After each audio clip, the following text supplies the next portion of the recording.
This is CGTN, China Global Television Network.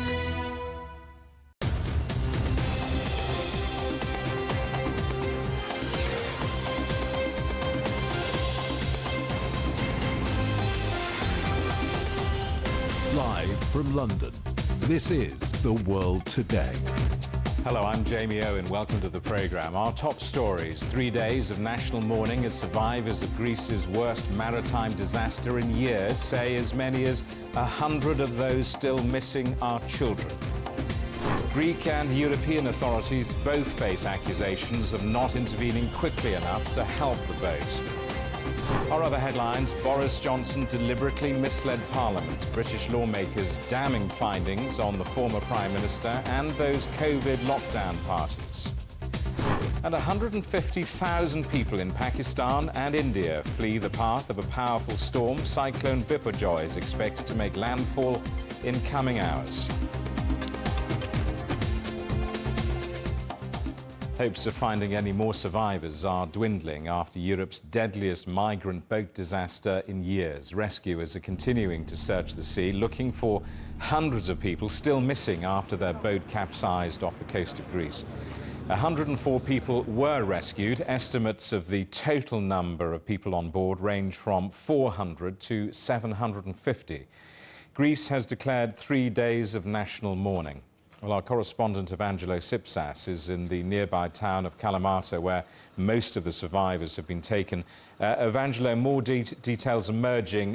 What do we think we now know about what happened, and what's the latest on the search operation? Well, the search operation is ongoing, and it will continue at least for the next few days. What we do know here is that the Hellenic Coast Guard right now has about 6 to 8 boats on the scene, a number of boats from Frontex, the European Border Agency, but as well 2 military planes from the Hellenic Air Force are out there supervising the operation. What we do know so far is that 104 people have been rescued. Some of them have been taken to hospital in severe condition, and 78 or 79 people have lost their lives.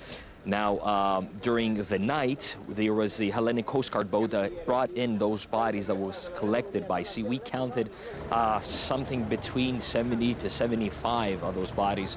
But there's more still missing. Now, what we do know is that the Hellenic Coast Guard officials were saying that on that boat there was something between 700 to 750 people. So if that number is indeed correct, we are talking about hundreds still missing at sea. Now, as the morning came here in the town of Kalamata, a lot of relatives from across the continent, from Europe, were coming here to perhaps see if they can find any information from their loved ones. And 2 of them that we actually had a chance to speak to came from the UK, and this is what they had to say. 3 relatives are missing. We found 1 relative and he's alive, and we're not sure where the rest of them are. One of the family members was on the boat, so we just find out on the news, so we just come down to see him. That's all. So on the moment we didn't find it, so we're just going to in the office. What are you hoping for the next moment? What is your thought right now? It's a very bad situation, so we don't know yet. I'm really sorry about that. Anyway, so No problem. Thank you very much. Thank you very much. Evangelo, clearly a sense of terrible shock at the huge loss of life. What about the political and public reaction to this in Greece? Well, as you mentioned in the beginning, there are 3 days of national mourning, which was declared yesterday from the interim government, the interim Hellenic government, because as we know, we're still in a campaign, on the election campaign period on June 25th. That's when the elections will be taking place. But the reaction from politicians, a lot of them have come on the ground. Yesterday, the New Democracy Vice Minister of Migration was here. She spoke to the media. She came to supervise herself.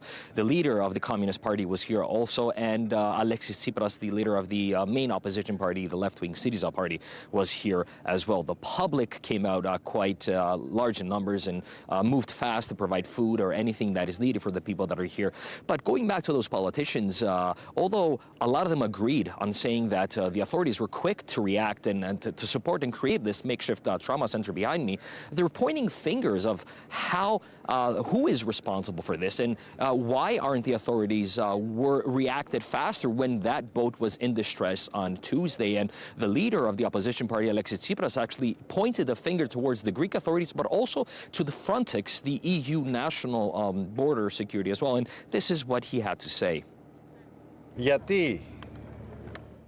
Why is it that when the authorities see and approach an overloaded boat with 700 or more people ready to sink and in an emergency situation, do they not act? What are the Frontex protocols, protocols that the Greek authorities also follow, that don't allow for a rescue mission but leave that boat to continue on its route? Evangelos Tsipras, our correspondent in Greece, thank you very much indeed for that. Well, let's pick up some of those points now and talk to our correspondent, Mark Webster in Brussels. Mark, Greek and European authorities accused of not intervening quickly enough to help this boat, with specific criticism, as we were hearing from Evangelo, of the EU's border agency, Frontex. What response there? Well, apart from a short statement from the Commission President, Ursula von der Leyen, says she was deeply saddened by events, most of the noises coming out of the Commission behind me are really that they're going to double down on their existing migration policy and make it, they say, more effective to make it work. In particular, they want to crack down on people smugglers, they say. Now, the problem with that is, according to human rights organisations, is if you shut the easy short passages, you're going to force would-be migrants to take the longer and more perilous routes in order to get to Europe. And you're right, you know, Frontex has been mentioned. That's the agency that's come in for most of the criticism. It's the European Border Guard Agency. Now, it admits that one of its planes flew over this boat at some stage before the accident happened, but didn't feel it was necessary at all to take any further action. Now, Frontex is the biggest agency in the EU. It has a budget of €500 million, has 10,000 employees. But even those who are its critics say it's very clear it's completely overwhelmed by the sheer scale of the human tide heading towards Europe. Let me give you some of the numbers there. Within this year alone, 70,000 people have made the journey. The first 3 months of the year alone, 441 died. If I can put this in the context of the last 10 years, 21,000 people are known to have died making the journey across the water. It is incredibly dangerous. Now, at a press conference earlier today, EU officials were put under a lot of pressure. One journalist went so far as to say, is the EU policy now simply for everybody to fold their arms, shut their eyes and pretend that this tragedy isn't happening? This is what one of the Commission spokespeople had to say. Every life lost at sea is a tragedy, and our thoughts go to the family of the migrants who lost their lives. We are aware that search and rescue activities are ongoing, and we're in close contact with the Greek authorities. Also, the Frontex executive director just arrived in Greece to support the authorities. Mark, there's a bit of irony about all of this, isn't there? This tragedy comes just a matter of days after the EU agreed radical reforms on its migration and asylum laws. Well, there's the rub, Jamie. You know, it seems almost unreal that it was only a matter of a few days ago that the EU was hailing this great big breakthrough it said it had achieved to get all of the member states to agree a new approach towards migration. What it said it was going to do was either, rather than forcible migration, it was going to go to each country, and for every refugee it refused to take, the country was going to be fined €20,000. Equally, countries were going to ask to contribute towards larger forces, more effective patrols, in order to look after the borders. The EU has also announced another €100 million to shore up what it considers its defences. Now, it's very clear that whatever else is happening, it's not working. That out there, where tragedies like this are happening, no matter what the EU is doing, the lure to people in developing countries to get here is so strong that however many border guards they put in place, however many people die in this dreadful way making the journey, they're still going to try. And there will be tens of thousands, hundreds of thousands, who are waiting to make the journey even as we speak. Mark, thank you for that. Our correspondent Mark Webster in Brussels. US Defense Secretary Lloyd Austin says Washington will stand with Ukraine for the long haul. He made his comments as ministers from NATO and the American-led contact group of 50 countries helping Ukraine met in Brussels. Austin asked the group to dig deep to provide Kyiv with air defense systems and munitions. Ukraine's defense minister is expected to speak to ministers about Ukraine's counter-offensive and Kyiv's ambitions to join NATO. And Ukraine's fight is a marathon and not a sprint.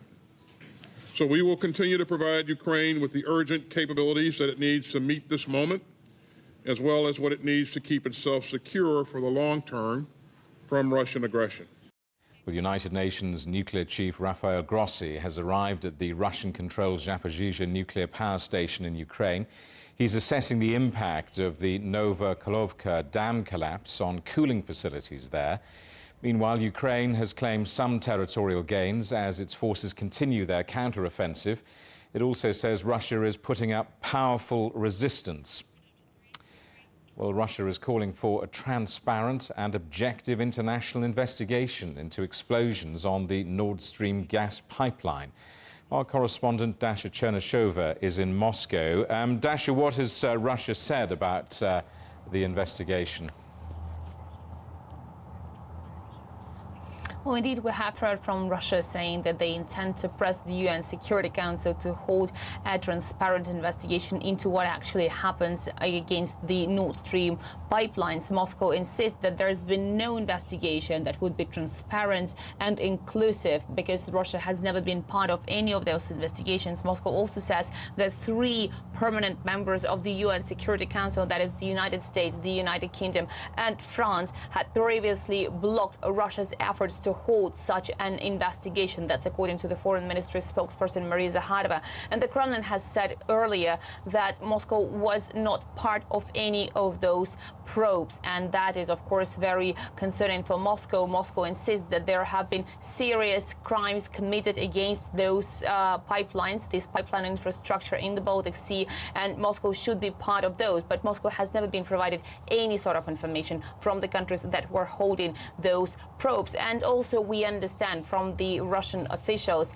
who say that it would be interesting to see why those Western countries are not allowing Moscow to become part and why they are so stubborn and unwilling to hold an inclusive and all-encompassing investigation. How has Russia reacted to Ukraine's counter-offensive?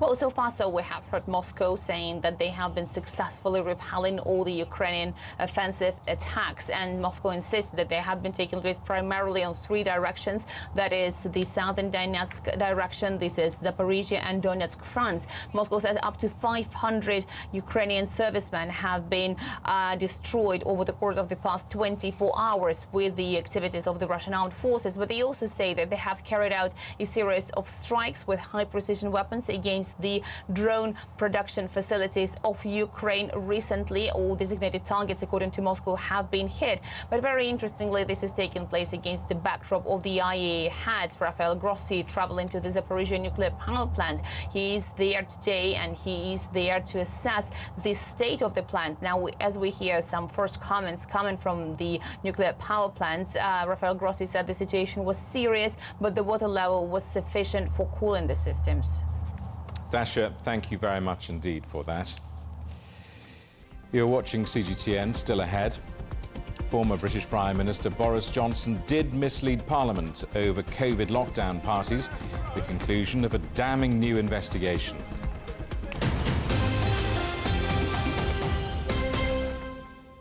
Roger, making loud and clear. We can try out the wild and crazy ideas. Nothing can stop an idea whose time is coming. This idea is coming. I actually feel quite comfortable in isolation.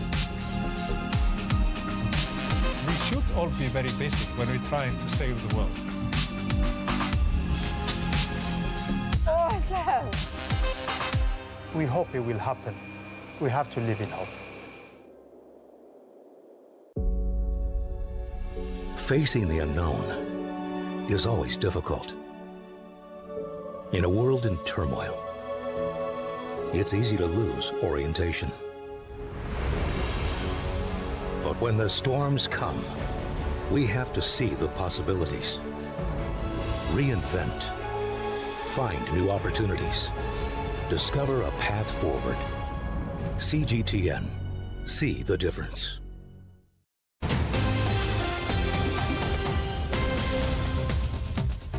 Hello, welcome back. A reminder of our top stories. 3 days of national mourning as survivors of Greece's worst maritime disaster in years say as many as 100 of those still missing are children.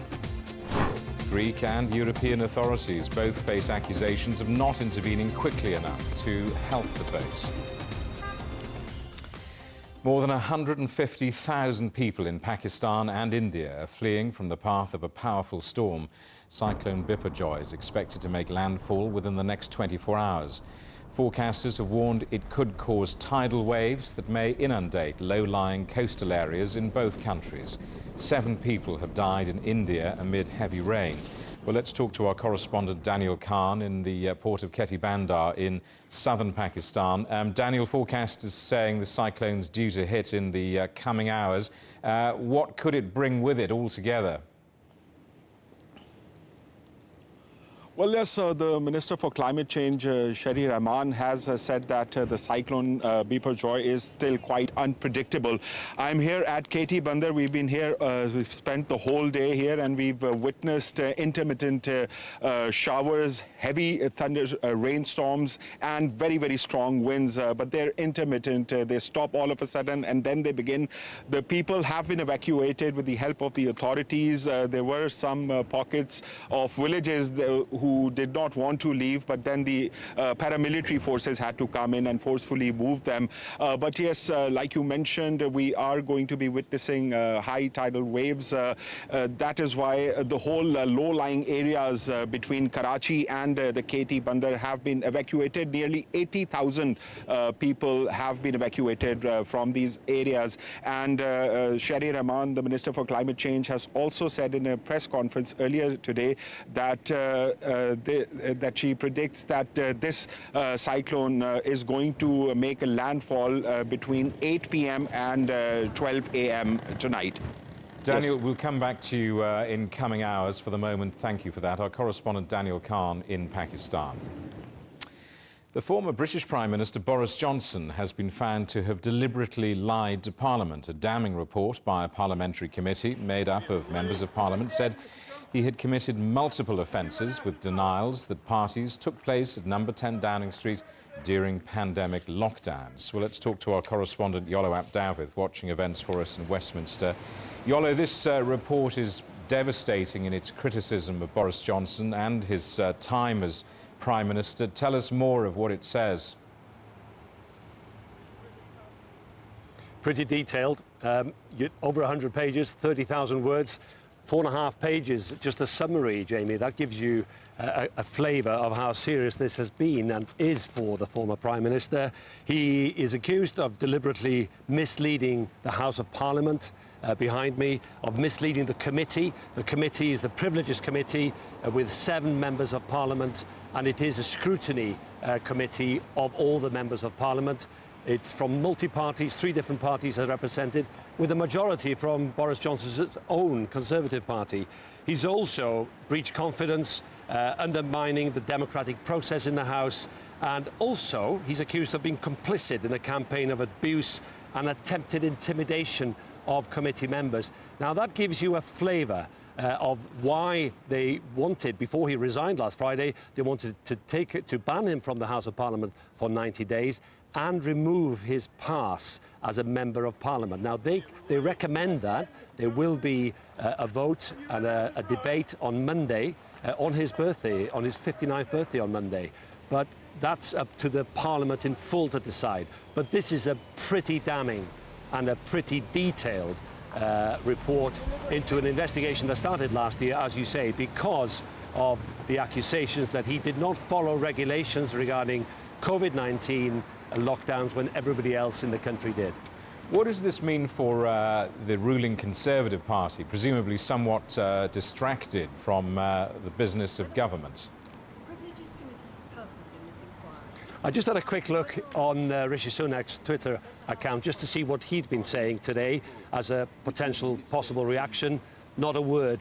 He's talking about migration. He's talking about policies that he knows is vexing a number of right-wing Conservative members of Parliament who may not be supportive of him as a leader and may prefer and favour Boris Johnson, the former Prime Minister. But still, he's trying to talk their language, and that's what he's trying to focus on today. It has to be distracting. The other opposition parties, Labour Party, the Liberal Democrats, the Scottish National Party, those are the main parties, the opposing parties in Parliament, and of course they're calling for even further. They're calling for an apology. They want more action to be taken, and a COVID inquiry has started now to look at the pandemic and how the government, led by Johnson at the time, how it dealt with the pandemic. So there is more to come, one feels. The government, of course, wants to avoid that. It has enough problems already with the cost of living and also trying to live up to what they've pledged to do while they're in government. Yolo, thank you for that. Our correspondent, Yolo Abdavith in Westminster. Well, let's talk to Dr. Mark Shanahan, Associate Professor of Politics at the University of Surrey. Mark, welcome back. Good to see you. Well, an extraordinary week in international politics. Johnson raging about the report, having been found to have deliberately misled MPs, while Donald Trump, of course, furiously denying charges over mishandling those secret documents. What should we make of these very different, but in a way, very similar stories? It's two populist politicians really being brought down, although it's going to be a slow fall for both of them, by reality. These are two people who have been kept afloat largely by their ego, by being box office, and by their ability to spin a fantastic story and a fantastic narrative. In the case of Johnson, Parliament is catching up with him for his lying. He was actually called a liar in the House of Commons today for the first time, which can happen now that he's no longer a member. And for Trump, it is the law catching up with him after years of him abusing the law for his own gains. Now, both are going by a very Trumpian playbook in reacting to this. It's all about deflection, denial, distortion, and they're just doubling down on how much they are the victims. And spoiler alert, but they're not the victims. Trump, regardless of the charges, of course, is still party frontrunner for 2024 and the next round of US presidential campaign. What's next for Boris Johnson? Do you think this is the end of the line, or does this perhaps cement his support base further? His support base is probably not actually very big. It's very loud, and he has put key people in key places so that they can speak up on his behalf. But Boris Johnson is no longer Prime Minister. He hasn't been for a year. He is now out of Parliament, and I think he is going to find quite quickly how his power base dissipates. Now, he's a talented journalist. He will be in demand across the media for quite a long time. And clearly he has a plan to have some kind of scorched earth policy to bring down Rishi Sunak's government. But I suspect when the vote happens on Monday in Parliament to censure him, to take away his parliamentary pass probably forever, there will be very few Conservatives speaking up for him, and many will find some very attractive subsequent engagements that will keep them a long way away from the parliamentary chamber. The chattering classes, political journalists and distinguished professors care about this, of course. I mean, do voters care about these stories, these politicians damaged by what's happened, or do voters just price it in when they vote for them? Are we in sort of post-truth politics where we are now? A few years ago, voters voted in Boris Johnson because they thought he was a bit of a laugh. He was a bit of fun, he was a bit different, in the same way Donald Trump came to power by being the outsider. But when people get to see beneath the veneer and actually get to peer under the bonnets at what's going on with both of those politicians, they tend to turn away. Trump will probably keep a third of the American voting public as his supporters. Johnson's base is disappearing rapidly. There is a small rump of conservative support, but he is disliked hugely in the country.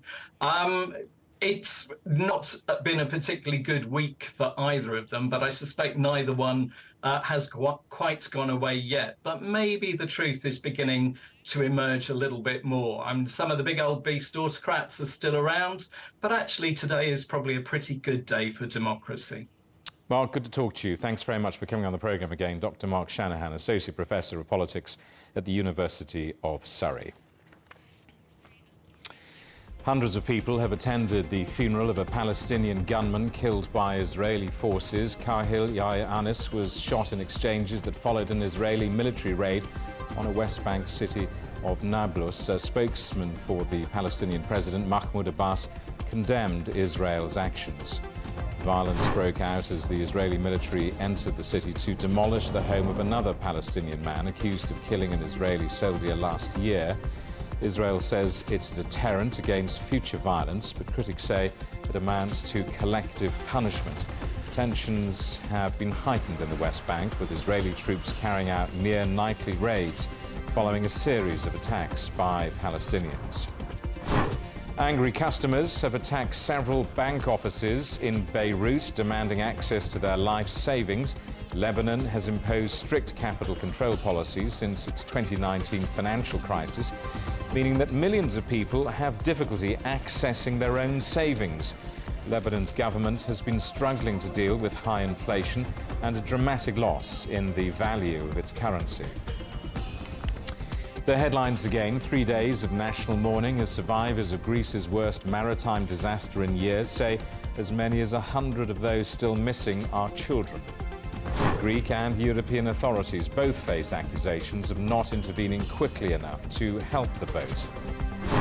Our other headlines: Boris Johnson deliberately misled Parliament, British lawmakers damning findings on the former Prime Minister, and those COVID lockdown parties. And that is the world today. Thank you for watching. There's more news on CGTN Europe's channel on the Telegram app, or scan the QR code on the screen to get stories and updates sent direct to your phone. We're back with more news at the top of the hour. Coming up next, it's World Insight. For now, from all of the team in London, it's goodbye.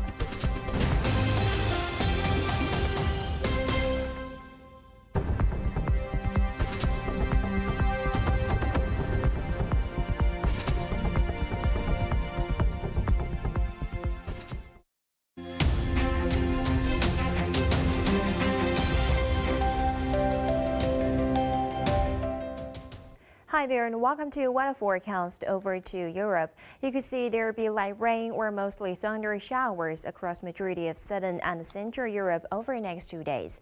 Partly sunny sky or clearing conditions being forecast in much of western Russia, majority of north and stretching all the way down to parts of Iberian Peninsula.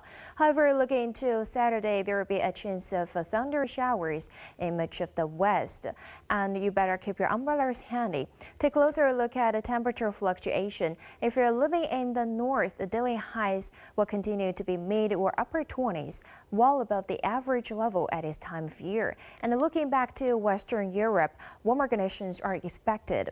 And our business and travel outlook, we're going to have 22 for day highs in the city of Copenhagen, light rainfall, day highs in Stockholm, even around a 30-degree mark, partly sunny sky, 25 light rainfall taking place in Helsinki, and over to Minsk, Kiev, all the way to Moscow, the maximum temperatures be around a 30-degree mark. Back to Western Europe, you could see 27 overcast sky in London, even warmer conditions in Paris, light rainfall 30 degrees, down to Madrid 35 light rainfall, and 30 will be the maximum temperature in Lisbon. Well, that's it for now. Stay tuned for more city forecast.